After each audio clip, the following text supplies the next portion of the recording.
Good afternoon, students. Welcome all of you. Myself, Jatin Sen. Today we will continue our subject, but chapter is new. Yes, you can see on your board. Chapter number 7. ભારતીય અર્થતંત્ર, Indian economy. હા, અત્યાર સુધી શું છે? ખર્ચ છે, આવક છે, બજાર છે, આ બધા જ પ્રકારના ચેપ્ટર તમે શીખી ગયા. આજે તમારે ઇન્ડિયન ઇકોનોમી વિશે છે તે સમજવાનું છે. ભારત દેશનું જે અર્થતંત્ર છે એ ભારત દેશના અર્થતંત્ર વિશે છે તે તમારે ઇન્ફોર્મેશન લેવાની છે. હવે જો આ ચેપ્ટરની અંદર આપણે ઘણું બધું સમજવાનું થાય છે. ઇન્ડિયન ઇકોનોમી બહુ વિશાળ છે, કારણ કે તમે અત્યાર સુધીમાં સમાજ વિદ્યા ભણી ગયા એમાં જોયું હોય કે ભારત દેશ છે તે એક અખંડ ભારત હતો. પછી ધીમે ધીમે એના ઘણા બધા ભાગ પડ્યા, આપણે ગુલામ થયા, પછી પાછા આઝાદ થયા. તો ઇન્ડિયન ઇકોનોમી તો બહુ વર્ષો જૂની છે. ભારતીય અર્થતંત્ર વર્ષો જૂનું છે, સમજી લેજો. તો અહીંયા આપણે થોડી ઘણી ચર્ચા આ ચેપ્ટરના બેઝ વિશે કરી લઈએ. રેડી? તો આર્થિક ઇતિહાસમાં તમે જોવો ને, આર્થિક ઇતિહાસ ઇકોનોમીની અંદર તમે જોવો ને છોકરાઓ, તો 3 તબક્કામાં વહેંચવામાં આવેલો છે. કેટલા તબક્કામાં? 3 તબક્કામાં. તો આપણે પહેલા તો ત્રણેય તબક્કા વિશે છે તે બેઝિક ઇન્ફોર્મેશન લેવાની છે કે કયા એ 3 તબક્કા છે. 3 તબક્કા છે, we know that very well. પણ કયા 3 તબક્કા? ઓકે, તો પ્રથમ તબક્કો છે પ્રાચીન ભારતીય સંસ્કૃતિ અને આર્થિક આબાદીનો તબક્કો. 1757 સુધી આપણે ખબર છે કે પ્રથમ વિપ્લવ થયો હતો. રેડી? તો 1757 પહેલાનો સમયગાળો, પછી 16મી સદી હોય, 15મી હોય, 13મી હોય, 14મી, 12મી, 11મી, પહેલી સદીથી લઈને 17મી સદી સુધી બધું આવી ગયું. કે આપણને ખબર જ છે કે એ સમયે ઘણા બધા રાજા મહારાજાઓ હતા, ઘણા બધા પક્ષ હતા, બધા વિદ્રોહ થયા હતા, નાના મોટી લડાઈઓ થઈ હતી, યુદ્ધ થયા હતા, ઘણું બધું થયું. શેના માટે? તો કે ભારત ઉપર વિજય પ્રાપ્ત કરવા, ભારતમાં શાસન કરવા, ભારતની અર્થવ્યવસ્થા જે હતી એને મજબૂત કરવા. અને ખબર જ છે આપણને કે એ સમયે ભારત કેવો દેશ કહેવાતો? યાદ છે કોઈને? ભણી ગયા છો, ભારત છે તે સોને કી ચિડિયા કહેવાતો. કારણ કે ઉદ્યોગ ધંધામાં આપણને ત્યારે કોઈ પહોંચી શકે એમ નહોતું. ઉદ્યોગ ધંધામાં છોકરાઓ આપણને કોઈ પહોંચી શકે એમ નહોતું. સમજો, આપણે એટલા શક્તિશાળી હતા. પણ એ પ્રથમ તબક્કો હતો. કયો તબક્કો હતો છોકરાઓ?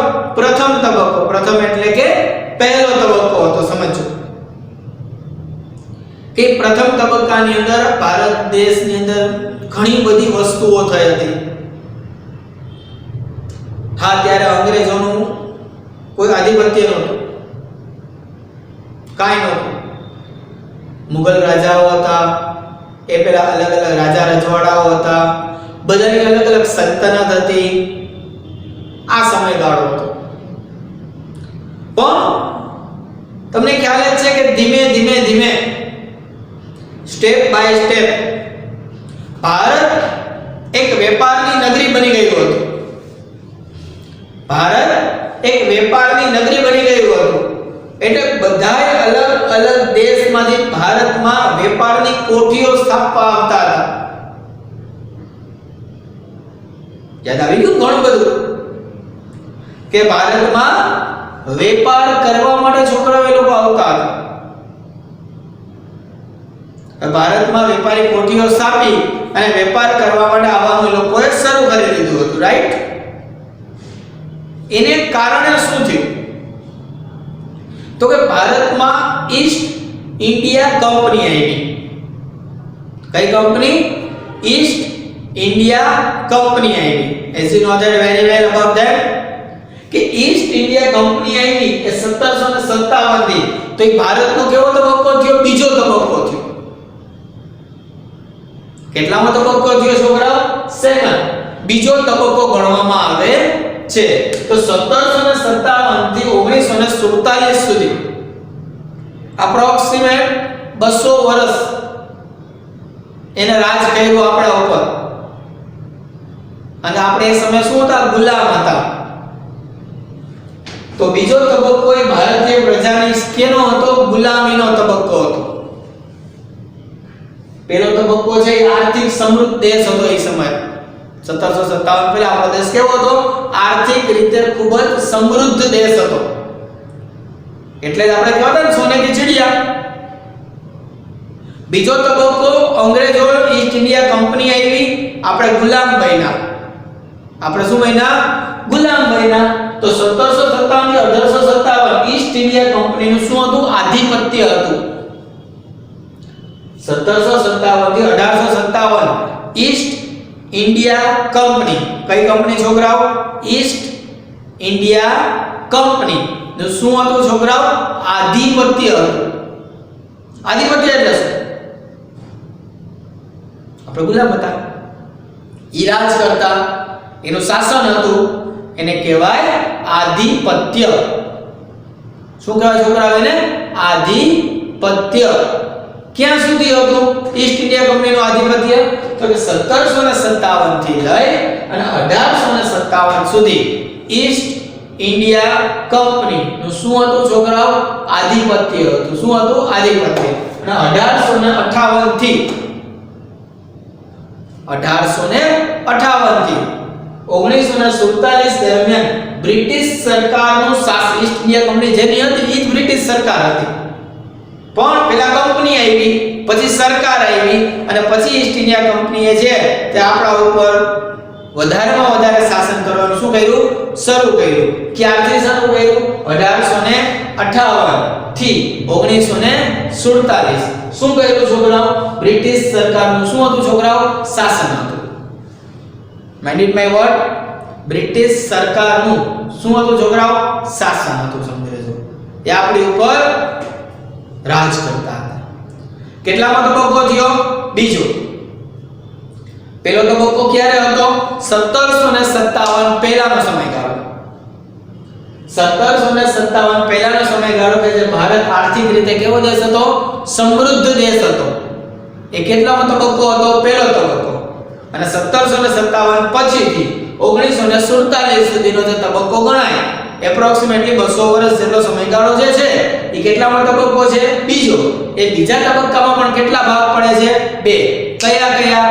પહેલો 1757 થી 1857. કોણ હતું ત્યારે? East India company. અને 1858 થી 1947 કોણ હતી? બ્રિટિશ સરકાર. કેટલા તબક્કા થયા? બે. કેટલા તબક્કા? બે. હવે ત્રીજો તબક્કો આપણે આઝાદ થયા ત્યાર પછી. કેટલામો તબક્કો? આપણે આઝાદ થયા છોકરાઓ ત્યાર પછીનો તબક્કો એ કેટલામો તબક્કો કહેવાય છે છોકરાઓ? ત્રીજો તબક્કો. તો 1947 થી ત્રીજા તબક્કાની શરૂઆત થઈ. કેટલામા તબક્કાની શરૂઆત થઈ છોકરાઓ? ત્રીજા તબક્કાની શરૂઆત થઈ. ક્યારથી થઈ? 1947 આપણે આઝાદ થયા ત્યાર પછીથી કોની શરૂઆત થઈ? ભારત દેશમાં ત્રીજા તબક્કાની શરૂઆત થઈ. તો અત્યારે કેટલામો તબક્કો ચાલે છે? હજી ત્રીજો તબક્કો જ ચાલે છે. કેટલામો તબક્કો ચાલે છે સ્ટુડન્ટ્સ? ત્રીજો તબક્કો. અને as you know that કે આપણે આઝાદ થયા ત્યાર પછી સ્વતંત્ર ભારતની આપણે આઝાદ થયા પછી આપણી જે ગવર્નમેન્ટ બની એ રાષ્ટ્રીય સરકારે 1951 થી 1951 આ બધા વિશે ડિટેલમાં આપણે ભણવાનું છે. 1951 થી વિકાસલક્ષી યોજના અમલમાં મૂકી. કેવી યોજના અમલમાં મૂકી? વિકાસલક્ષી યોજના. કોણે અમલમાં મૂકી? તો કે આપણી રાષ્ટ્રીય સરકારે. કોને અમલમાં મૂકી? આપણી રાષ્ટ્રીય સરકારે. શું અમલમાં મૂક્યું? વિકાસલક્ષી યોજના. ક્યારે અમલમાં મૂકી? 1951 થી ભારત દેશમાં વિકાસલક્ષી યોજના અમલમાં મૂકવામાં આવી. વિકાસલક્ષી યોજના એટલે શું તમને ટૂંકમાં કહો તો જેનાથી દેશનો ધીમે ધીમે ધીમે ધીમે વિકાસ થાય, જેનાથી દેશનો ધીમે ધીમે ધીમે વિકાસ થાય, વિકાસ થવું એટલે આગળ વધવું એવી યોજના એને વિકાસલક્ષી યોજના કહેવાય. જે યોજનાથી દેશ આગળ વધે, દેશનું અર્થતંત્ર આગળ વધે એવી યોજનાને વિકાસલક્ષી યોજના કહેવામાં આવે. ક્યારે શરૂ કરી? 1951. રેડી? તો આ તો જે પ્રસ્તાવના થઈ, કોની પ્રસ્તાવના? બોલ સાહેબ થઈ તો ચેપ્ટરની શરૂઆત થઈ છે, પ્રશ્ન એક ભણાવ્યો નથી, પ્રસ્તાવના સીધી ચેપ્ટરની પ્રસ્તાવના. હા, તો તમારે સરસ મજાના નવા પેજ ઉપર પહેલા તો હેડિંગ લખવાનું છે. ચેપ્ટર નંબર 7 ભારતીય અર્થતંત્ર, ઇન્ડિયન ઇકોનોમી. કેવી ઇકોનોમી? Indian economy. પછી બોર્ડ ઉપર જે લખેલું છે એટલું લખી નાખો, પછી પ્રશ્ન પહેલો આવશે. I need my word. Heading લખો આર્થિક ઇતિહાસના 3 તબક્કા છે.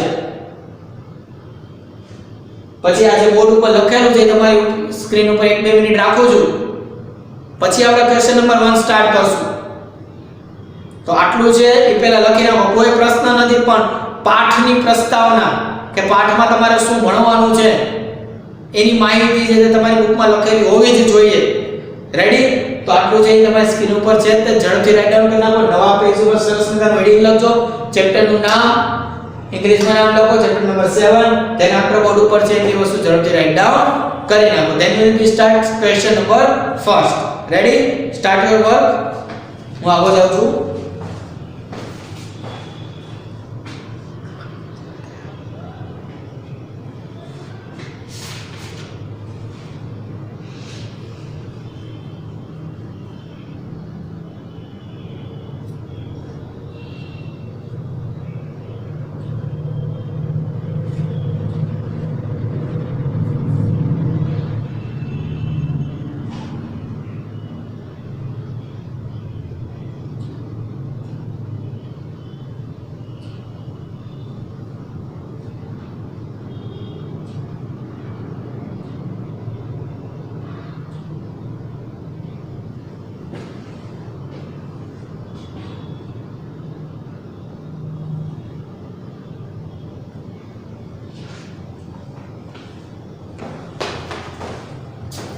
Okay, I hope so. Thank you, sir.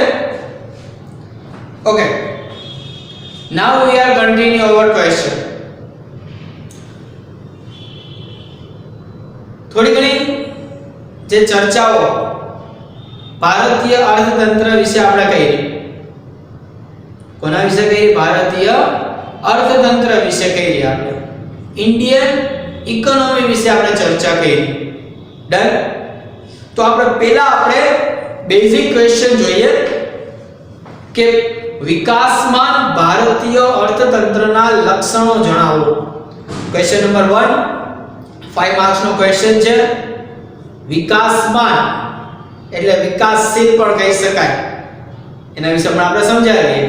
વિકાસમાન એટલે વિકાસશીલ ભારતીય અર્થતંત્રના લક્ષણો સમજાવો. તો પહેલા વિકસિત કોને કહેવાય અને વિકાસશીલ કોને કહેવાય એની આપણે બેઝિક ચર્ચાઓ કરી લઈએ. છોકરાઓ, ઘણી બધી બેઝિક ચર્ચાઓમાં એક વસ્તુ આવે છે કે દુનિયાના ઘણા બધા દેશમાં ઘણા બધા શક્તિશાળી દેશ રહેલા છે. દુનિયાના ઘણા બધા શક્તિશાળી દેશમાં જે નામ આવતું હોય તેમાં અમેરિકા પણ છે. થોડું ઘણું પાસ્ટ તમે વિચારો. મહાસત્તા બે હતી, અંદરો અંદર નાના મોટા લડાઈ ઝઘડાના કારણે પછી એક જ મહાસત્તા વધી, અમેરિકા. તો અમેરિકા મહાસત્તા હોવાને કારણે અમેરિકન ડોલર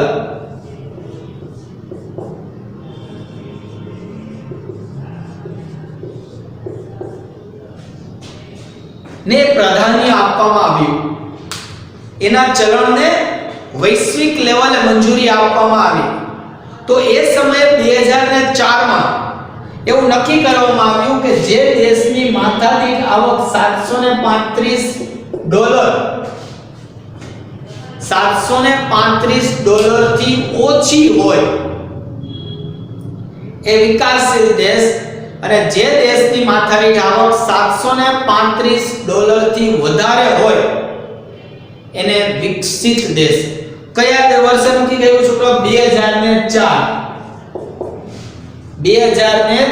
ની અંદર આ વસ્તુ ડિક્લેર કરવામાં આવી. તો 2004 માં જે સમયે ડોલરનો જે ભાવ હતો એના અનુસંધાને $735. અત્યારે એના ભાવમાં ઘણો ડિફરન્સ છે, આપણે એના વિશે પછી ચર્ચા કરશું. પણ નિયમ અનુસાર એવું જાહેર કરવામાં આવ્યું કે જે દેશની જે માથાદીઠ આવક છે, તો માથાદીઠ આવક એટલે શું?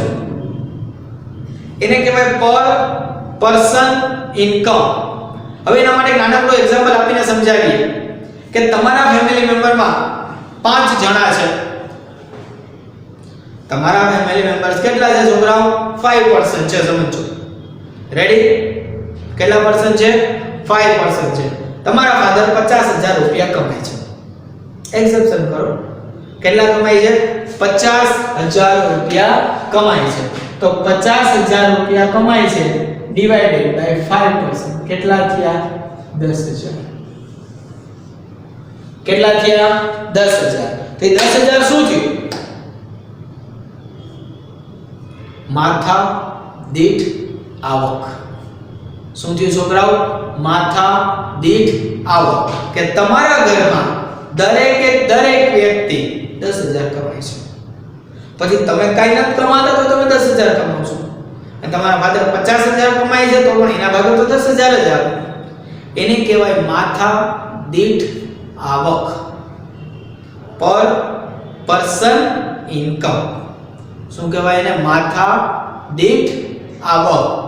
ઇંગ્લિશમાં કહેવાય પર પર્સન ઇન્કમ. આટલું સમજાણું? તો એ સમયે છોકરાઓ એવું જાહેર કરવામાં આવ્યું કે જે દેશની માથાદીઠ આવક $735, તો ડોલરનો ભાવ તો બધા દેશમાં નિયમ અનુસાર અલગ અલગ હોય, કેમ કે આપણે અત્યારે તમે જો તો $70+ થાય છે. એ સમયે તો કદાચ $20-25 થતા હશે કદાચ. બીજા દેશમાં ડોલરનો ભાવ અલગ હોય, એના રૂપિયાની કમ્પેરિઝનમાં કોઈ ત્રીજા દેશમાં જાવ તો એને એટલે શું કર્યું? અમેરિકન ડોલર તમારા દેશમાં જે ભાવ હાલતો હોય એ પ્રમાણે $735 થવા જોઈએ. 2004 ની વાત છે. $735 થવા જોઈએ. જો તમારી ઇન્કમ એનાથી ઓછી, જો તમારી ઇન્કમ છે તેનાથી ઓછી એટલે કે $735 થી ઓછી, તો તમે વિકાસશીલ દેશમાં આવો.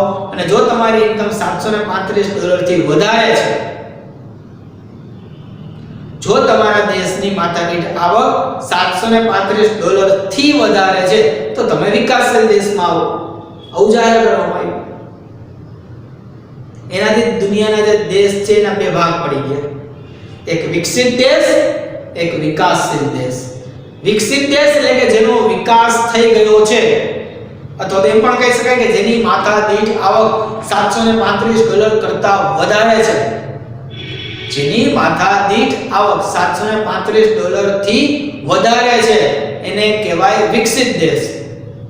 અને જે દેશની માથાદીઠ આવક $735 થી ઓછી છે, જે દેશની માથાદીઠ આવક $735 થી ઓછી છે એને કહેવાય વિકાસશીલ દેશ. તો એ સમયે ભારત દેશની જે આવક છે સમજી લેજો એ $735 થી ઓછી હતી. એ સમયે 2004 માં ભારત દેશની માથાદીઠ આવક $735 થી કેવી હતી? ઓછી હતી. એટલે આપણો દેશ કેવો કહેવાય? વિકાસશીલ દેશ. કેવો કહેવાય છોકરાઓ? વિકાસશીલ દેશ. તો ત્યારથી આપણો જે વિકાસશીલ દેશ જ છે. સાહેબ 735 થી આપણે વૈધા ને, આપણે 735 થી વૈધા, પણ અમેરિકા આગળ આવ્યું ને. અમેરિકા આગળ આવ્યું ને, તો એના રૂપીસમાં ચેન્જીસ આવ્યા હોય, ડોલરના ભાવમાં તમને ખબર જ છે કે ચેન્જીસ આવ્યા હોય ને કારણે આપણે અહીંયા સુધી પહોંચી શકતા નથી. અને એમાં આપણી વસ્તી પણ ઘણી બધી અસર કરે છે, કારણ કે એમાં ભાગાકારમાં તમે જોયું કે દેશની કુલ વસ્તી આવે, દેશની શું આવે, કુલ વસ્તી આવે, સમજી લેજો. તો વસ્તી આપણા દેશની યુ નો ધેટ કે ઘણી બધી વધારે છે, જેના કારણે પણ માથાની આવક કેવી હોય, ઓછી હોય. રેડી? તો આપણે ત્યારથી શું કહેવાય છે છોકરાઓ, વિકાસશીલ દેશ. તો આપણો પ્રશ્ન છે વિકાસશીલ જે ભારત દેશ છે એનો અર્થ આપી એના લક્ષણો જણાવો. રેડી? વિકાસશીલ જે આપણો દેશ છે, ભારત દેશ છે, એનો અર્થ આપી એના લક્ષણો જણાવવાના છે. 5 માર્કનો પ્રશ્ન જવાબ છે. તો તમારી સ્ક્રીન ઉપર પ્રશ્ન પહેલો આવે છે, તમે એનો અર્થ રાઈટ ડાઉન કરી નાખો. ધેન આફ્ટર આપણે એના લક્ષણોના મુદ્દા છે તે જોશું. તો પહેલા તમારે સ્ક્રીન ઉપર આવે છે એનો ક્વેશ્ચન નંબર 1 ફર્સ્ટ તમે જોઈ શકો છો, વિકાસમાન ભારતીય અર્થતંત્રના લક્ષણો સમજાવો. પ્રશ્ન સરસ મજાનો બ્લેક પેનથી લખી નાખો. પ્રશ્ન ક્યાં લખવાનો છે તમને ખબર છે કે તમે 3 તબક્કા લખ્યા, ત્યાર પછી તમારે 1-2 લાઈન છોડી અને ક્વેશ્ચન નંબર ફર્સ્ટ છે તે રાઈટ ડાઉન કરવાનો રહેશે. Ready? Question number first right down થઈ જાય ત્યાર પછી તમારે શું કરવાનું છે, એઝ યુ નો ધેટ કે તમારે જે અર્થ છે આખો, એ અર્થ આખો છે તે રાઈટ ડાઉન કરવાનો રહેશે. ઓકે? તો વ્યવસ્થિત વિકાસમાન રાષ્ટ્રનો અર્થ પેરેગ્રાફ તમને આપેલો જ છે, રાઈટ ડાઉન કરી નાખો.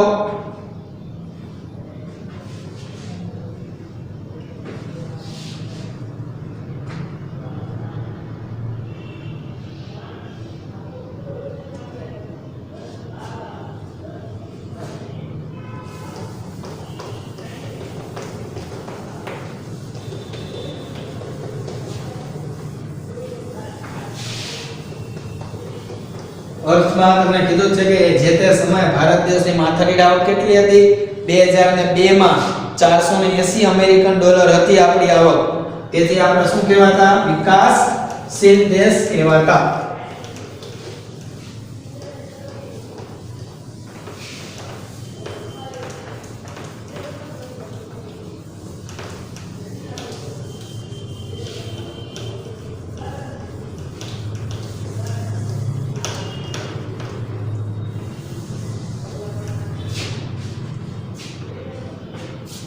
Okay students,